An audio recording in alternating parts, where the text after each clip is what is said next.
ki qaldı günahlar. Peyğəmbər sallallahu aleyhi və səlləm buyurur ki, əgər pis işi, günahı etməyi niyyətlənərsə, onu etməzsə, Allah Teala ona bir savab yazır. Misal olaraq bir kişi oğurluq etməyi düşünür, niyyətlənir. Lakin Allahı zikr edir. Allahın qorxusu ona çatır. Yəni Allah qorxusundan günahı tərk edir. Və buna görə ona kamil bir savab yazılır. Çünki o günahı Allah üçün tərk eləmişdir. Və buna görə savab qazanır. Necə ki bu, başqa bir ləfsdə açıq-aydın izah olunaraq gəlmişdir. Yəni Allah Teala buyurur ki, o mənim üçün onu tərk eləmişdir. Hər hansı bir münkər bir işi etməyi düşünür, niyyətlənir, misal olaraq qeybət və sonra düşünür ki, xatırlayır ki, bu haramdır, Allah üçün onu tərk edir. Və buna görə ona kamil bir həsənət savab yazılır. Əgər insan bir o günahı düşündükdən sonra onu edərsə, ona bir günah yazılır. Artıq yox. Necə ki, Allah Teala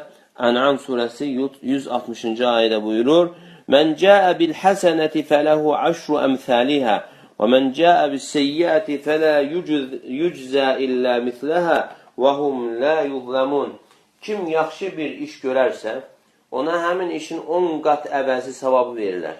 Kim pis bir iş görərsə, ona həmin işin misli qədər cəza verirlər, onlara haqsızlıq edilməz.